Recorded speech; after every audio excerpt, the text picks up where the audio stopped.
Actuellement, il y a environ 20 milliards d'animaux sur Terre.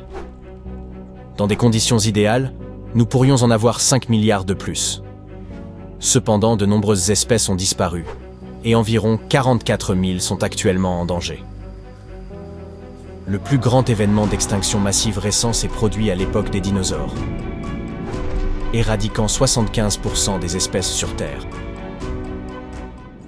Le wallaby de Gray, un parent éloigné du kangourou moderne, possédait un authentique super-pouvoir, la vision nocturne. C'est pourquoi il était principalement actif la nuit. Mesurant 1 mètre de haut, il se nourrissait d'herbes, de feuilles, de fruits et d'autres plantes. Ces wallabies vivaient dans les étendues herbeuses, proches des marécages et autres plans d'eau, mais leur existence fut de courte durée. Au XIXe siècle, leur population avait considérablement diminué, les rapprochant de l'extinction. En 1920, il ne restait plus que 14 de ces wallabies à l'état sauvage. Une mission de sauvetage fut organisée afin de capturer les 14 derniers spécimens et de les protéger. Mais hélas, la situation s'aggrava davantage et 10 de ces wallabies perdirent la vie. Les 4 restants furent transférés dans une installation spéciale où le dernier d'entre eux finirait par mourir en 1939. Aujourd'hui, il ne reste qu'une seule photo du wallaby de Gray. Bien qu'on ait rapporté en avoir observé après cette date, aucune preuve n'a jamais été fournie. Et ce marsupial a été officiellement déclaré éteint dans les années 70. Les ours à face courte étaient une espèce unique vivant en Amérique du Nord, et plus particulièrement en Alaska. Ces plantigrades massifs pesaient environ 680 kg. Lorsqu'ils se tenaient sur leurs pattes arrière, ils mesuraient environ 3,60 mètres de haut, soit 30 cm de plus que le plus grand ours actuel, qui est l'ours polaire. Contrairement à la plupart des ours modernes, qui sont omnivores, à l'exception des ours polaires, ces ours étaient exclusivement carnivores, ce qui a conduit à leur extinction. À la fin de l'ère glaciaire, la disparition de nombreux herbivores a entraîné une pénurie de nourriture pour ces prédateurs. Ils étaient alors les sprinteurs du monde des ours et les plus rapides à avoir jamais existé. Ils pouvaient atteindre une vitesse de pointe de 64 km/h, soit 8 km de plus que les grizzlies. On compte actuellement près de 400 millions de pigeons dans le monde. Autrefois, une espèce d'oiseau appelée tourte voyageuse abondait en Amérique, surtout dans les forêts de l'Est. Elles étaient plus d'1 milliard, mais leur nombre a rapidement chuté à 0 en à peine quelques années. Avec leurs petites têtes, leurs longs coups, longues queues, leurs grandes ailes et leurs puissants muscles pectoraux, elles pouvaient parcourir de très longues distances.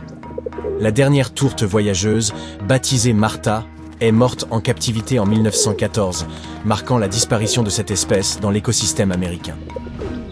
Les élans sont des animaux imposants, mais ils paraissent minuscules comparés aux mégalocéros, ou élans irlandais aujourd'hui disparus. Cet élan préhistorique mesurait environ 2,10 mètres de haut à l'encolure et possédait des bois impressionnants d'une envergure de 3,60 mètres. Aujourd'hui, les élans ne mesurent qu'1,30 mètre à l'épaule et ont des bois d'environ 1,20 mètres de long. Malgré son surnom, cet élan se trouvait partout dans le monde, de l'Asie jusqu'à l'Europe. Il a été nommé ainsi car un spécimen parfaitement conservé a été découvert près de la capitale irlandaise de Dublin. Le dernier mégalocéros s'est éteint en Irlande, en raison de son incapacité à s'adapter aux changements climatiques de l'ère post-glaciaire. Quelque part au cœur des forêts du Costa Rica vivait le crapaud doré, une créature fascinante. Découvert en 1966, ces batraciens se rassemblaient dans un lieu précis pour s'accoupler. L'année suivante, en 1967, une grande population de ces crapauds dorés a été observée. Mais l'année d'après, seuls 10 à 11 individus furent aperçus. En 1968, enfin, on n'a plus aperçu qu'un unique mâle solitaire. Les recherches pour retrouver les crapauds dorés se sont poursuivies pendant des années, et en 2004, ils ont été officiellement déclarés éteints. Cette extinction n'était pas due aux humains pour une fois, mais à l'impact de la sécheresse des années 80. Cependant, le coup de grâce est venu sous la forme d'une nouvelle espèce de champignon chytride, causant l'épaississement de la peau des batraciens et entraînant une mort prématurée. Ce champignon est responsable de l'extinction de plus de 90 espèces de grenouilles et d'amphibiens, posant ainsi une sérieuse menace pour leur survie. Le Canada est un pays glacial, comme chacun le sait. et personne ne s'attendrait à y trouver des oiseaux tropicaux, comme des perroquets. Pourtant, il existait autrefois une espèce de perroquet qui vivait en Amérique et dans certaines parties du Canada, la conure de Caroline. Ces oiseaux magnifiques avaient une tête jaune-orange et un corps vert. Ils aimaient se percher dans les grands arbres le long des rivières et se nourrissaient principalement de graines de xanthium, lesquelles sont toxiques pour les humains. L'oiseau, pour sa part, n'avait aucun problème à les consommer. De plus, en ingérant ces dangereuses graines en grande quantité, leur chair devenait toxique, et les prédateurs n'appréciaient guère de manger des oiseaux toxiques. Bien que ces perroquets aient été très nombreux, avec plusieurs millions d'individus, leur population a progressivement diminué depuis l'ère glaciaire, principalement en raison des changements de température. En 1939, il n'existait avec plus de conures de Caroline à l'état sauvage. Le lion d'Afrique actuel avait un cousin bien plus imposant et redouté, le lion de l'Atlas. Mentionné dans de nombreux récits célèbres, ces grands félins étaient décrits comme de terrifiantes bêtes féroces. Ils sont considérés comme la plus grande espèce de lion à avoir jamais existé, pesant environ 270 kg et mesurant 2,70 mètres de la tête à la queue. Malheureusement, ce lion a été déclaré éteint dans les années 90 en raison de divers facteurs.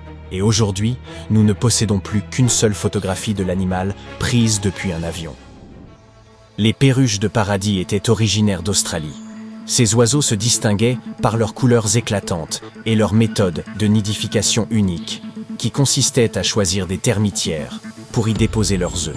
Malgré leur beauté, ils ont toujours été menacés d'extinction pour des raisons encore peu connues, bien que leurs nombreux prédateurs, parmi lesquels les souris et les rats, aient certainement contribué à leur déclin. La dernière perruche de paradis a été observée en 1972. Et aujourd'hui, ces oiseaux ne peuvent être vus que dans les musées. Le golfe du Mexique abritait autrefois les phoques moines des Caraïbes, qui appréciaient particulièrement le climat subtropical chaud de la région. On les trouvait le plus souvent près des récifs et des îles, à la recherche de nourriture. Pareillement à nous, ils raffolèrent également des plages de sable où ils se reposaient en grands groupes d'une centaine d'individus. Les phoques moines sont considérés comme éteints depuis 1950, mais quelques spécimens sont encore visibles dans 2 musées du Royaume-Uni. Comme nous le savons tous, les zèbres ont des rayures noires et blanches, mais autrefois, une espèce de zèbre, le quagga, avait une particularité. Seule la moitié avant de son corps arborait des rayures brunes et blanches, tandis que l'arrière était simplement brun et le ventre blanc. Les quaggas vivaient dans le sud de l'Afrique, dans les prairies et pâturages humides, se nourrissant d'herbes et de plantes, tout comme les zèbres d'aujourd'hui. Le dernier quagga est mort en 1888, mais tout espoir n'est pas perdu. Des recherches sont effectivement en cours visant à réintroduire cette espèce disparue dans la nature. L'Australie est connue pour sa faune extravagante, au sein de laquelle les grenouilles Rheobatrachus étaient particulièrement fascinantes. Contrairement aux grenouilles ordinaires, celles-ci incubèrent leurs petits dans leur estomac et donnèrent naissance en vomissant environ 25 jeunes grenouilles entièrement formées. Parfois, leur estomac était tellement gonflé qu'il leur fallait respirer par la peau. 2 espèces de cette grenouille ont été découvertes dans les années 70 par un certain Mike Taylor, dans le nord et le sud de l'Australie.